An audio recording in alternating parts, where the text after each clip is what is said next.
Hey guys, well today I want to do a little bit of a review, but unfortunately I haven't used the product that I'm going to review today, so it's more of a kind of a show and tell type deal. I just recently purchased a Genesis knife from LT Wright Knives.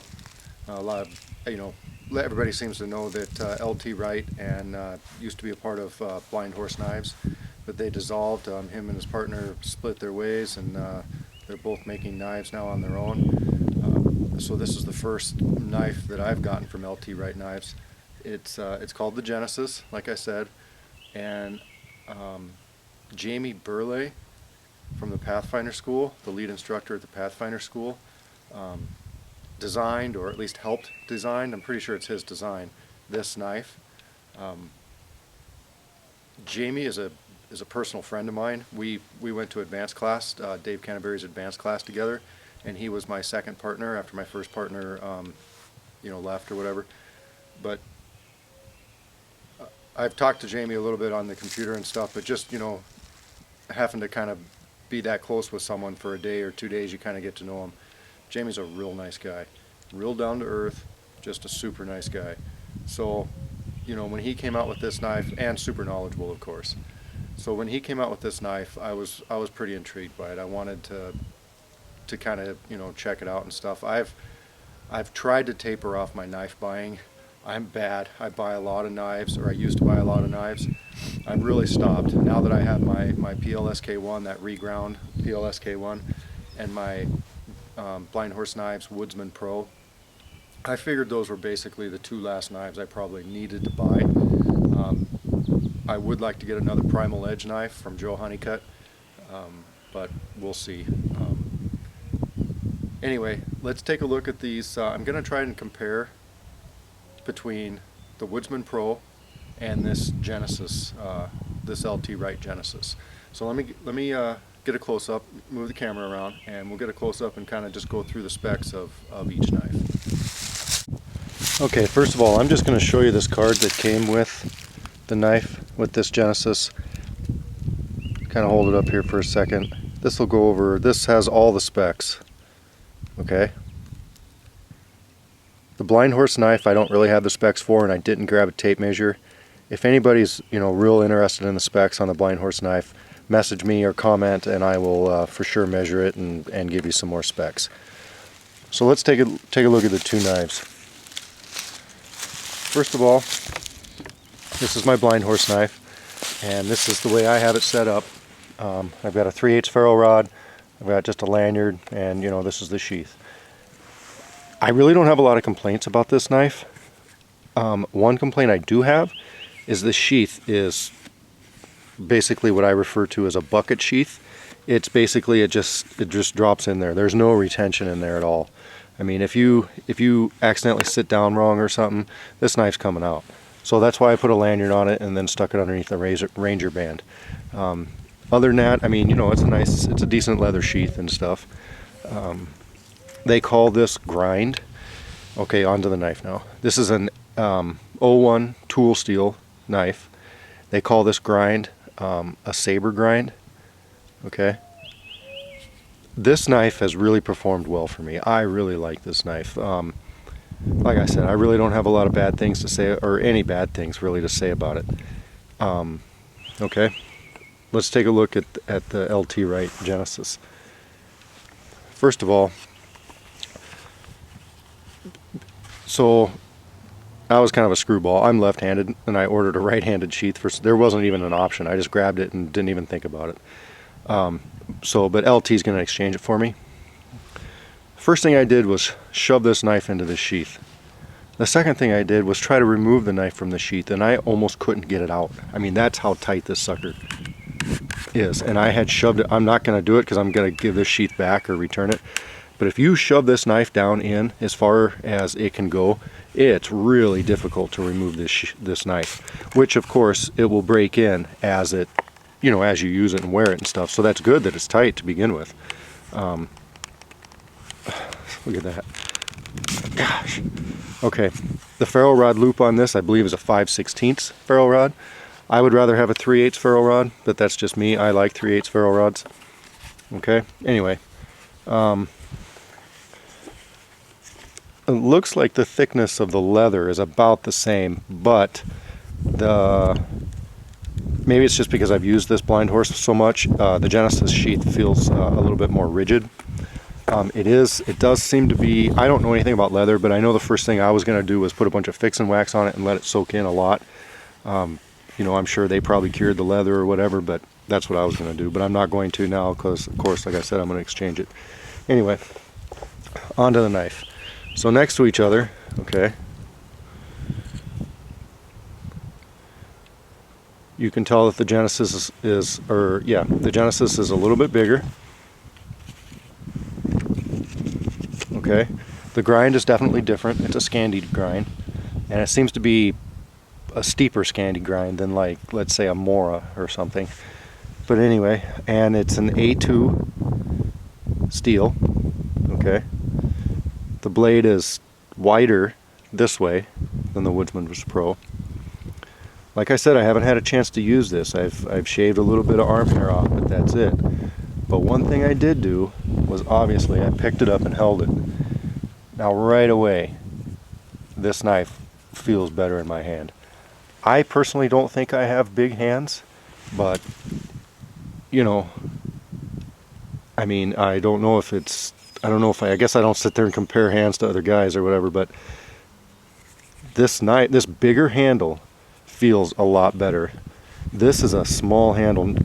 Starting to look at it now, you know, I mean, I thought this was a good knife, and it is a good knife, but with nothing else really to compare it to, I was, you know, comfortable with this, I guess. But now holding this knife, man, what an improvement in handle. Just adding a little bit of thickness right there.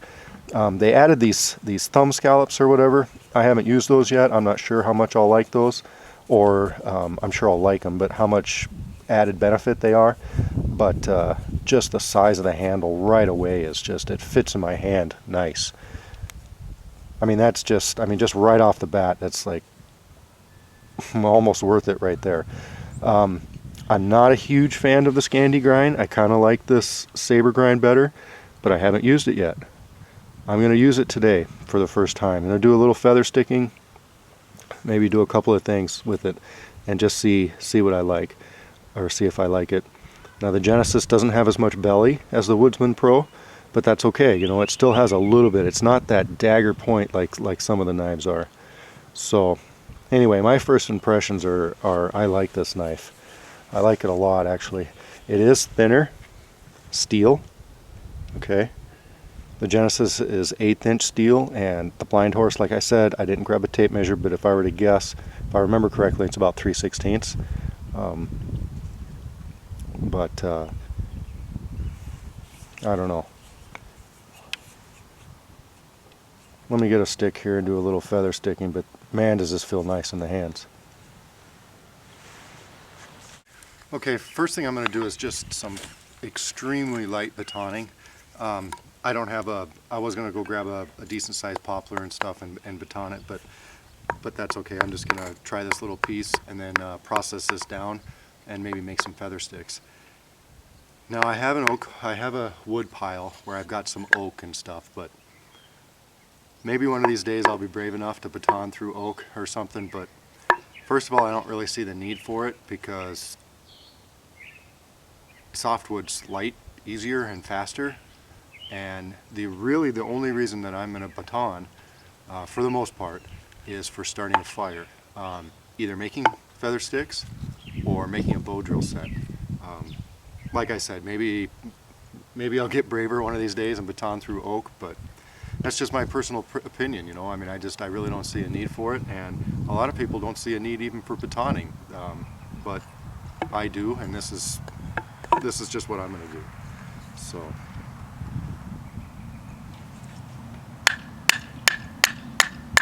If I can't baton through this little tiny piece of wood with a knife, then I don't want it. Okay? So, obviously it's doing a fine job. I was going to try to do a little tiny sliver there, but the wood doesn't always cooperate. Okay. one more piece here. I tell you, this handle is pretty darn comfortable. I don't know why people make such small handles. Like I said, I don't consider me having, you know, huge hands or anything, but I don't know, whatever.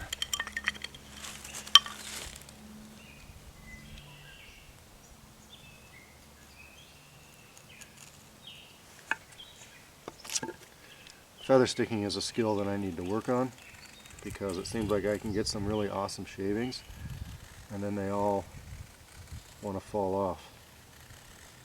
But some knives that I've used will not allow you to feather stick at all. And this one, even with my low experience level with feather sticking, seems to be working pretty good.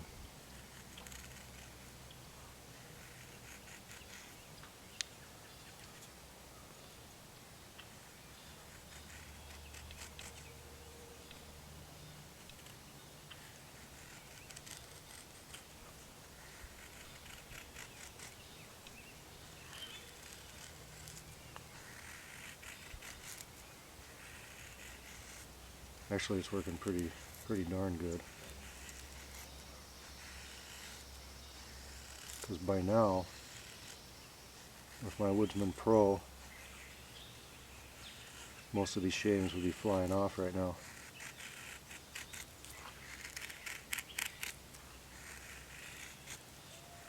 And it's not just because I've gotten better at it. One thing too, and you know, I guess I don't 100% know why the reason is, but when I feather stick with the Woodsman Pro, the curls come back to this part of the knife, and I'm actually cutting curls off while they're still on the piece of wood. In other words, I'm cutting them like in the middle for some reason. Now that's probably mostly just technique and stuff, but anyway, it doesn't seem to be doing it with this knife. I'm going to make a little bit of a feather stick, make some shavings, and then I'm going to see how this spine works with a ferro rod. You can feel it, it's really grabby. I mean, it's sharp, it feels like it should work. I'm going to make this up and we'll go from there. Okay, well, I mean, it's not the greatest, but it looks like a feather stick to me, kinda. So, let me try and see if it'll light. First of all, I want to kind of see how this knife performs with a ferro rod. I just lit a chunk of wood on fire there. Okay.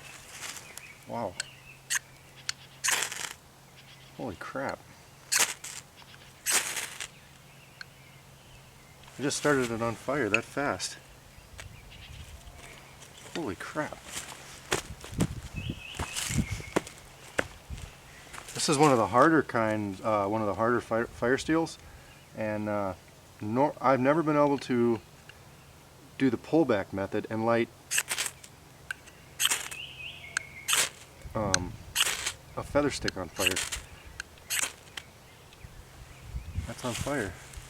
Wow. I've never seen it.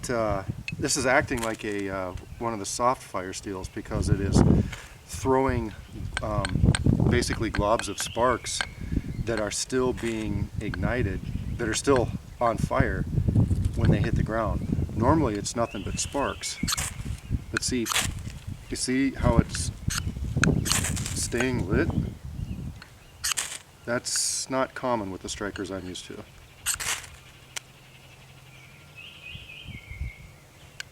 That is removing an amazing amount of material.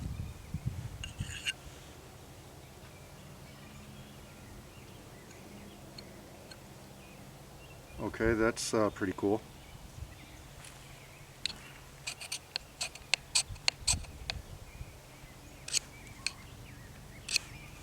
My thumb's still giving me fits. I'm gonna have to practice with that a little bit more, see how little I can actually strike it to get a look at that.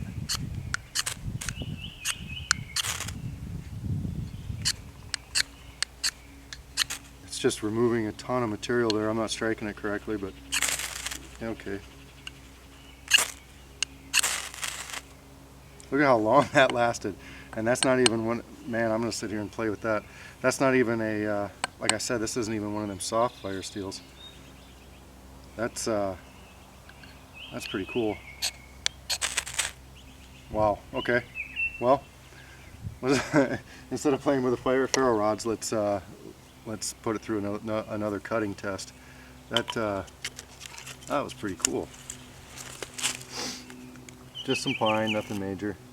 I think what I'm going to do next is try and find a maybe a suitable piece of wood and do a little notch carving in it.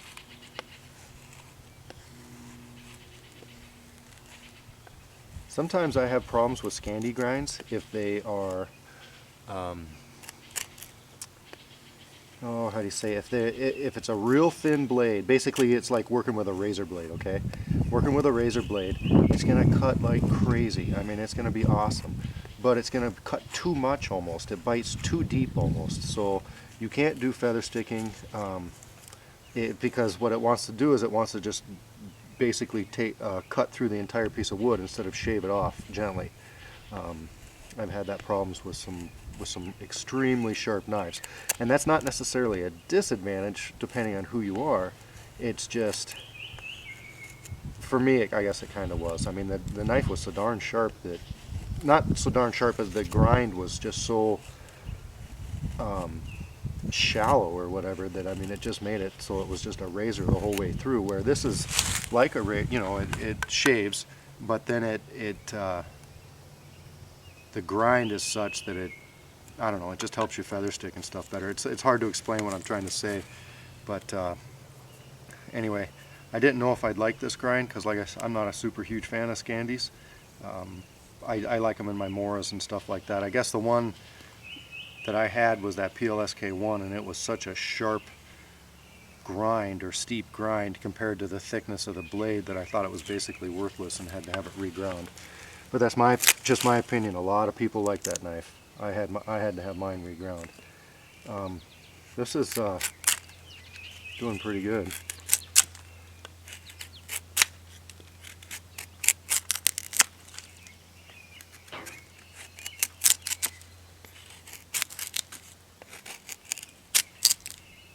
It cuts across the grain. See it cutting across the grain like that? And then back to the fine stuff.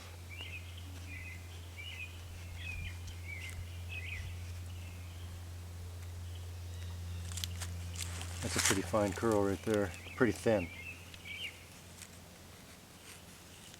And I'm not getting hand fatigued or anything. I'm just barely pushing on this knife. This isn't the greatest fat wood, but it is a little, you know, it's not, I wouldn't consider it fat wood, but there's definitely a lot of resin in this wood. So it's definitely, look at that curl. It's definitely not as soft as, you know, some woods. There's a little resin keeping it together. And it's just, wow, that's pretty cool.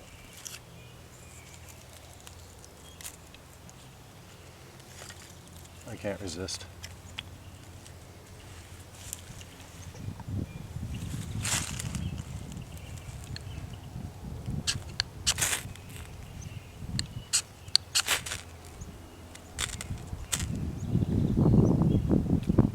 I'm surprised that didn't light on fire. Try the pullback method.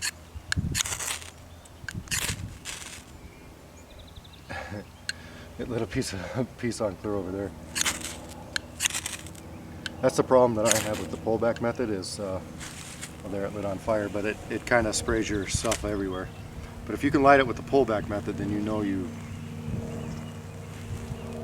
you got a decent knife spine.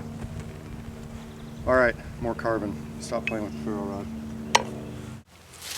Okay, now as far as the point of this knife goes, normally I like a little more belly on my blade, just because that's what I'm used to, I guess, and I've never really had a knife. I've had one other knife that had a point on it, but this one has a little bit more belly, and I could even see you probably could even, I know I could skin with this knife. It's not designed to be a skinner, but I know I could do that. But with the point, it's going to be hopefully good in starting a bow drill divot. Now that is working out quite nicely.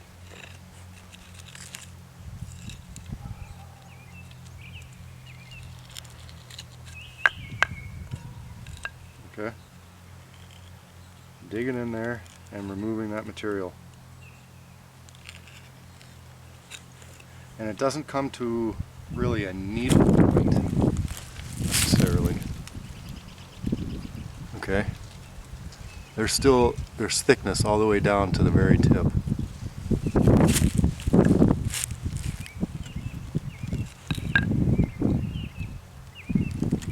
I'm not going to make a bow drill set today. This is the first time ever using this knife. I heard some good reviews about it, so I was pretty confident it was going to be a good knife. And I've messaged and talked to Jamie a little bit about this knife and other things in life, I guess. And I trust Jamie. Like I said, Jamie's a good dude, and he told me it was a good knife, so I believe he is correct.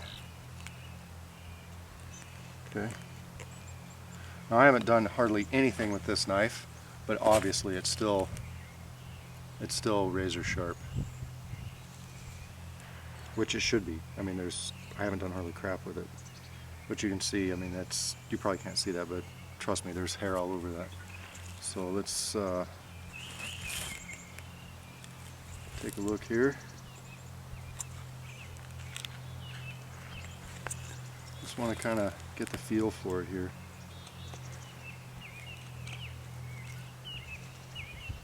There's all sorts of notch tests and stuff like that you can do. I've seen a lot of people do them on YouTube and stuff. I'm not that, my skill with, I mean, I'm sure I could carve the notches. What I would use them for after I carved them, I guess I don't really know. I haven't come across too many uses for all these notches and these notch sticks and stuff like that.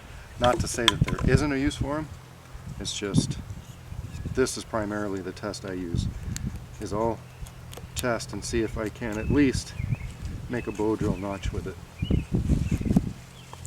Because you're doing cross grain cutting and with grain cutting. I always use a baton, that's just kind of the way I am. Plus I'm trying to save my thumb. My thumb is still a little bit messed up. But it's nice to know that you don't need to apply a lot of pressure or exert yourself to get this knife to cut.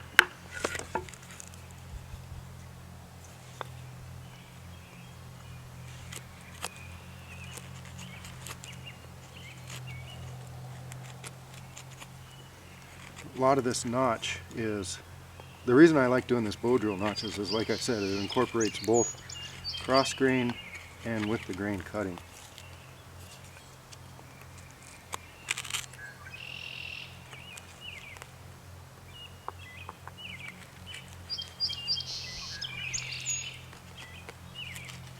And I'm just kind of working this in here. I'm not being super careful. I just want to I'm kind of cavemanning it here. I just want to see how this knife is going to perform.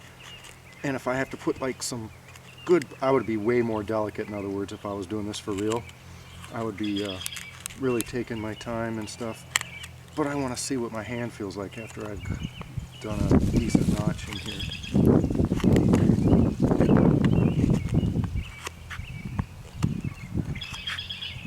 I wasn't even trying to be careful.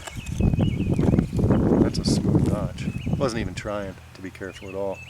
Just kind of grunting my way through it, just kind of, look at that. Started batoning and then it was just so easy, I just said the heck with it.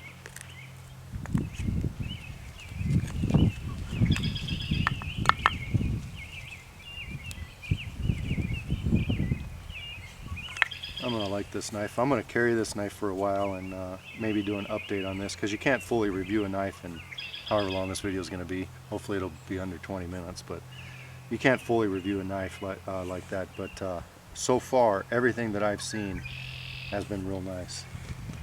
And another bonus for until LT sends me a sheath. My blind horse knife sheath is going to work. Probably going to stretch it out, but it can't hardly be any worse than what it is right now. That blind horse knife just dumps right out. And plus I know a good leather maker that can make me a new one. Anyway, I'm not bashing by any means this Woodsman's Pro. It's definitely a good knife. So far I think this one's better. So far. We'll see. I got to put it through its paces. I have to sharpen it, hone it, whatever. Yeah, so I have to do a couple more tasks that are necessary before you can really truly know a knife. But I'm definitely not disappointed. It's a good knife.